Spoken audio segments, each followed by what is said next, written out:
Okay, so today's topic is headache. We'll start from it. Headache, why it occurs, it's basically pain due to irritation or intra or extracranial structures of, right? So, intracranial structure or extracranial, it may be both, right? Like meninges or blood vessels, for instance. Okay, there are basically various causes for it. Mostly headaches are primary and they include three types: tension type, migraine, and cluster headaches. While the other ones, secondary headaches, they include like headache due to medication, due to meningitis, subarachnoid hemorrhage, any kind of hydrocephalus, then any tumor or giant cell arteritis, right, which is a type one of the type of vasculitis. Okay, so tension type headache, you can actually see in the picture, it's just like this. It's bilaterally, right? It's a band like pain, and the patient complains that it's of more than half an hour, so more than 30 minutes duration, typically 4 to 6 hours, and that is constant, right? But and that there is a female here, so it's most commonly occurs in the females, and no associated thing, like no any kind of nausea, vomiting, any photophobia, phonophobia, any kind of aura, nothing is there, right? And this is the most common primary headache. And the treatment for it would be the acute treatment when the patient presents like this. So you'll give any analgesic, NSAIDs, or acetaminophen, right? Okay, the prophylaxis will be TCS, tricyclic antidepressants, for example, amitriptyline, right? And the behavioral therapy, right? The CBT, cognitive behavioral therapy. Then comes migraine. So migraine is basically involving half of the upper half of the face as well. So it is basically unilateral. You can see that, and the duration for it is in days, like almost 2 days. You can say 4 to 72 hours, and it is a pulsating type of headache, right? So there are pulsation, feeling of pulsation right here, and this is actually associated with nausea. The patient complains of photophobia, that is it isn't like light, and phonophobia. Also there would be aura, right? And this is due to the irritation of cranial nerve number 5, that is trigeminal nerve, or due to irritation of meninges or blood vessels, right?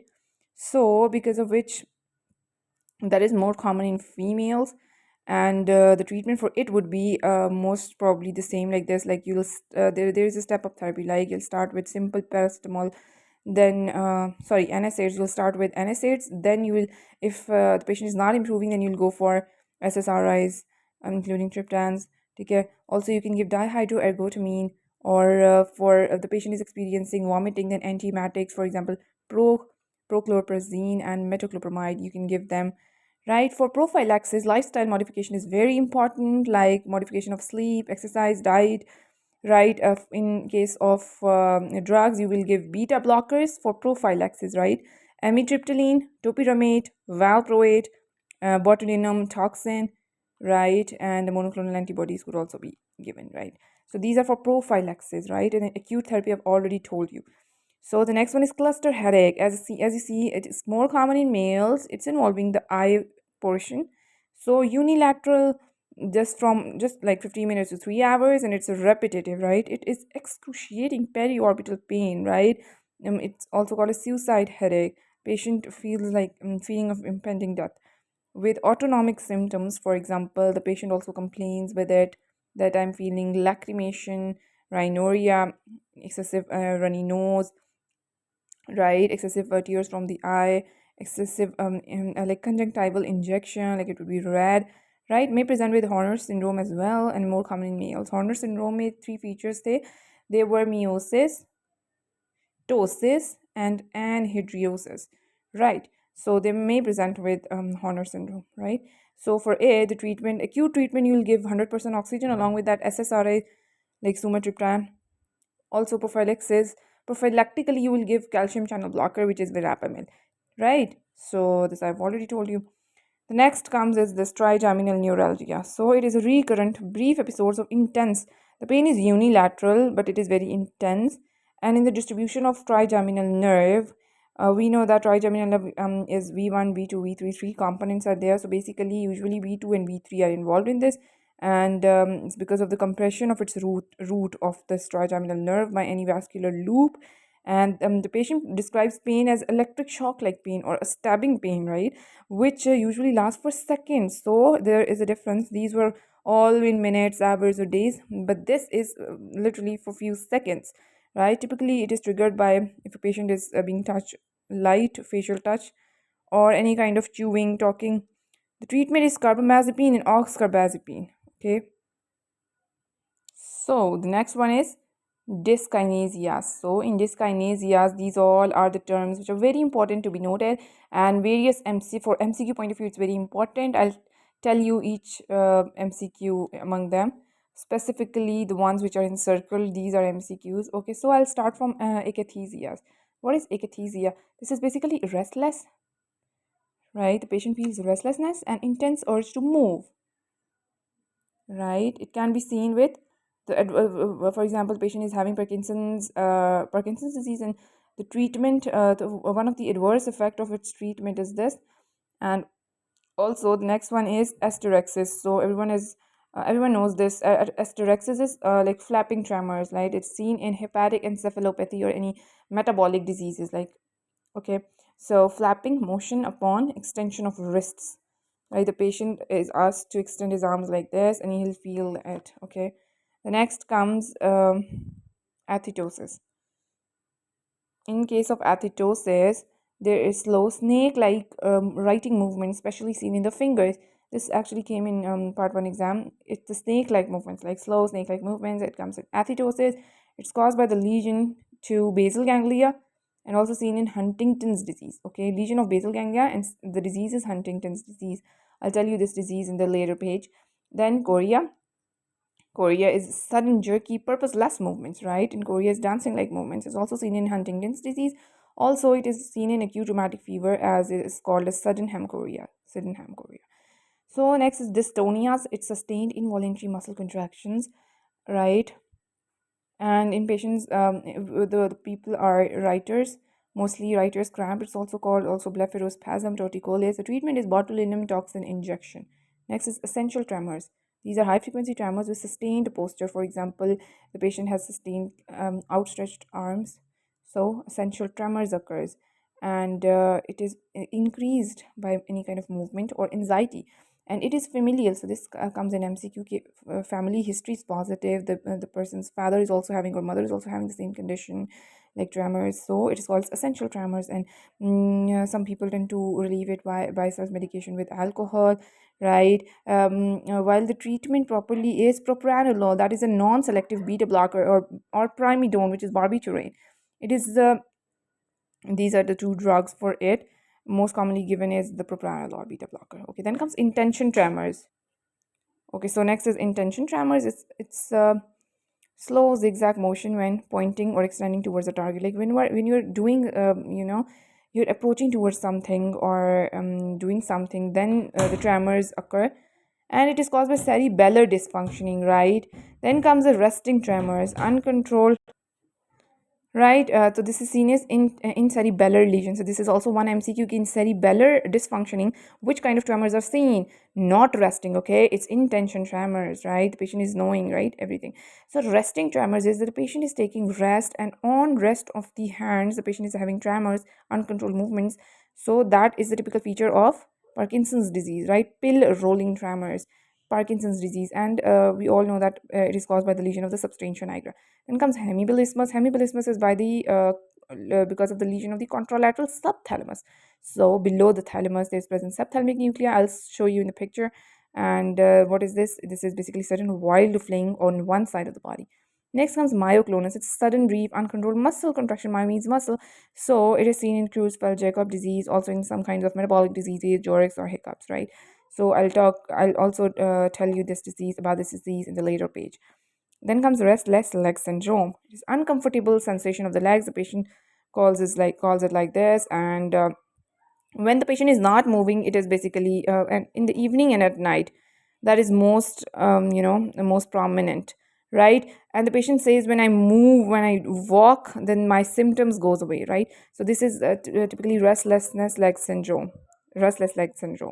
Okay, then the causes are genetic predisposition, or idiopathic, and the associations are very important. So you need to remember that it is associated with iron deficiency, anemia, CKD, diabetes mellitus, especially with neuropathy. So you'll ask these things in your history. Treatment includes gabapentinoids or dopamine agonists, right?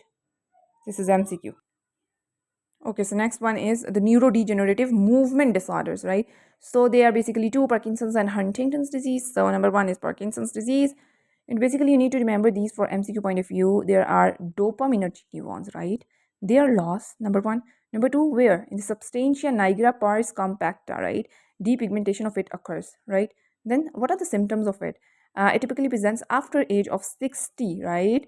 And the symptoms, what happens is, you'll remember it by a mnemonic, which is trap, TRAP. So T for tremors, pill rolling tremors at rest, resting tremors, which I already have told you in the previous page.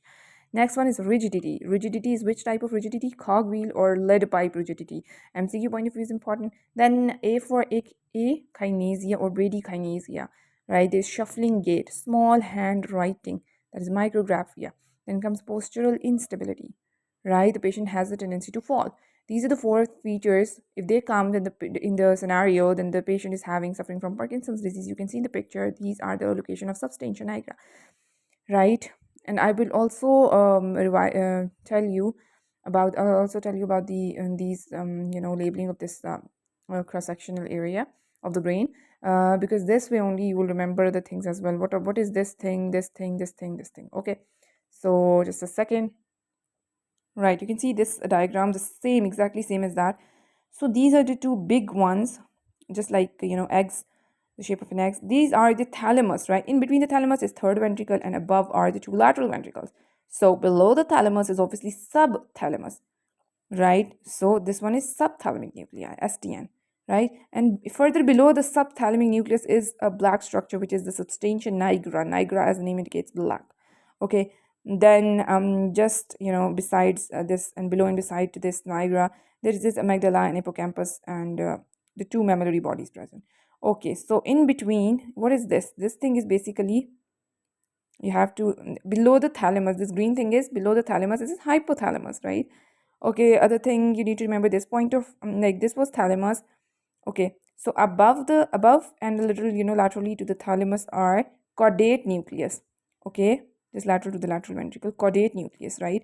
Then this thalamus is separated by this structure via a capsule, which is internal capsule, and internal capsule is basically separating these two things. What is this? This pink structure is globus pallidus interna, internally located. The outer one is globus pallidus externa, and afterwards, even far away from that, is putamen, right? So how I've learned this is GP. Globus pallidus is a GP. Samjo there is this person GP, right, general physician, and he's having a cap which is putamen. ठीक है, इस तरह मैंने जो है ना इसको याद किया है.